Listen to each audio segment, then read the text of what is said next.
sebuah rumah yang besar. Dia bangun rumah tersebut bukan untuk diri dia sendiri, tapi untuk seluruh umat manusia. Saya masih ingat cerita itu. Rumah tersebut adalah Ka'bah dan orang tersebut adalah Nabi Ibrahim. Kami persilakan kepada Dr. Richard untuk memberikan sambutan. Assalamualaikum semuanya. Kaget saya duluan.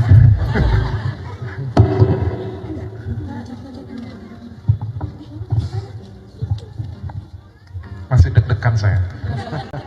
Saya mulai dari cerita aja ya. Saya lupa tahun berapa. Tahun 2017. Waktu itu saya ingat, saya masih di Surabaya. Saya lagi training di Surabaya. Waktu itu lagi ribut Ahok dan Habib Rizik. Lagi berantem. Terus pada waktu itu saya buat status di Facebook. Pada waktu itu belum ada Instagram. Instagram ada mungkin ya, tapi belum kepake besar. TikTok belum ada. Jadi saya pada waktu itu buat status di Facebook. Ini cerita bukan cerita baru bagi saya. Saya selalu ceritakan kepada semua karyawan saya. Tapi kali ini saya punya kesempatan untuk cerita di depan umum. Pada waktu itu saya buat status di Facebook.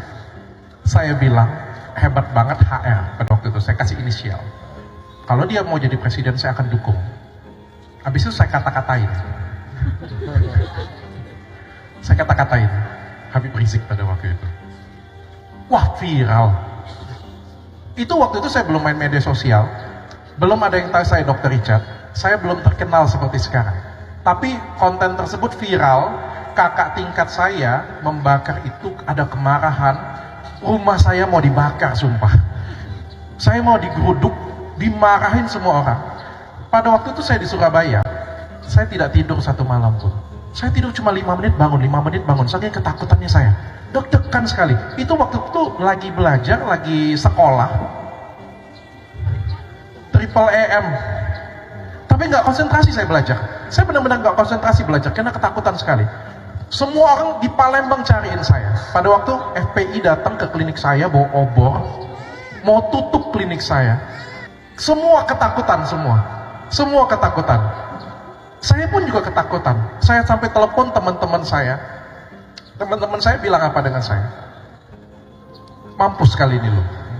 Kali ini kamu pasti akan bangkrut, dia bilang. Pulanglah sekarang, dia bilang, dan hadapin masa. Pada waktu itu semua yang ngatain Habib Rizik itu digebukin. Bukan cuma saya, tapi semua yang ada di Indonesia yang ngatain Habib Rizik itu diambil, digebukin semuanya, dipersekusi pada waktu itu. Saking ada kemarahan umat pada waktu itu. Saya beruntung saya ada di Surabaya pada waktu itu, bukan ada di Palembang. Itu suatu hal yang sangat mencekam dan sangat mengerikan sekali bagi saya. 1 bulan saya nggak bekerja. Akhirnya suasana kondusif. Ditolong oleh Pak Kapolda, ditolong oleh anak Gus Dur pada waktu itu, sehingga suasana akhirnya jadi kondusif. Setelah suasana kondusif, saya memilih bekerja. Kalian tahu nggak? Kenapa saya ceritakan ini? Saya yakin kalau saya nggak cerita ini, nggak ada yang tahu. Nggak ada yang tahu cerita saya tentang Habib Rizik, nggak ada yang tahu aib saya. Saya sengaja cerita ini ke semua karyawan saya. Dan hari ini saya sengaja cerita ke sini. Kenapa? Karena bagi saya ini bukan aib. Padahal bagi orang lain, ini pasti sebuah aib. Kenapa? Pada waktu saya kerja 1 bulan kemudian, saya tetap disalahin orang. Ada komentar-komentar nyalain saya. Ada yang ngata-ngatain saya. Tapi bagi saya, ada satu hal yang paling penting. Yang paling penting itu adalah bagi saya memaafkan diri saya sendiri. Capek saya minta maaf dengan orang lain. Saya bisa minta maaf dengan Ustaz Dery. Saya bisa minta maaf dengan Bapak. Saya bisa minta maaf dengan Ibu. Tapi yang paling penting itu adalah saya minta maaf pada Tuhan. Dan saya memaafkan diri saya sendiri. Kebanyakan orang itu tidak bisa memaafkan dirinya sendiri. Saya kasih contoh. Rumah tangga punya pembantu. Pembantunya kerjanya salah, misalnya cuci piring, piringnya jatuh pecah, majikannya marah, marahnya yang wajar, kamu ini kerja kayak gimana sih? Kalau kamu gak hati-hati ini piring jatuh nih, pecah. Ini piring mahal. Ini piring mahal banget loh. Dia marah artinya apa? Ada rasa sayang. Kalau dia benci, pecah. Bener gak? Karena dia sayang, maka dia marahin orang tersebut. Besok masih kerja gak? Masih kerja. Kita anggap dia nggak dipotong gaji, nggak diapa-apain ya. Tapi ada rasa sayang, maka dimarahin. Besok pembantu sakit hati, terus dia chat nyonyanya, terus dia bilang, "Nyonya, saya mengundurkan diri." Pertanyaan saya, nyonyanya memaafkan pembantunya nggak? Tapi pembantunya sendiri yang tidak memaafkan dirinya sendiri. Orang gagal adalah orang yang tidak bisa memaafkan dirinya sendiri. Pada waktu itu saya tidak peduli. Bagi saya sudah tahu saya salah. Saya minta maaf dan saya memaafkan diri saya sendiri. Tepat 2 minggu yang lalu ya Pak Ustadz ya, saya kemarin punya kesempatan untuk ketemu langsung dengan Habib Rizik. Saya nggak nyangka saya punya kesempatan untuk bertemu dia, cium tangan dia, bahkan dia cium kening saya, dan saya nonton karya dia tepat di sebelah beliau. Itu momen yang sangat tidak terlupakan bagi saya. Saya punya cerita lagi, semoga mudah-mudahan nggak bosan ya.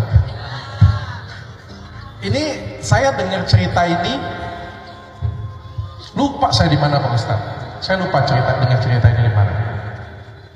Pada suatu hari ada seseorang yang berusaha mengubah sesuatu. Jadi pada suatu hari di lingkungannya itu semuanya masih menyembah berhala.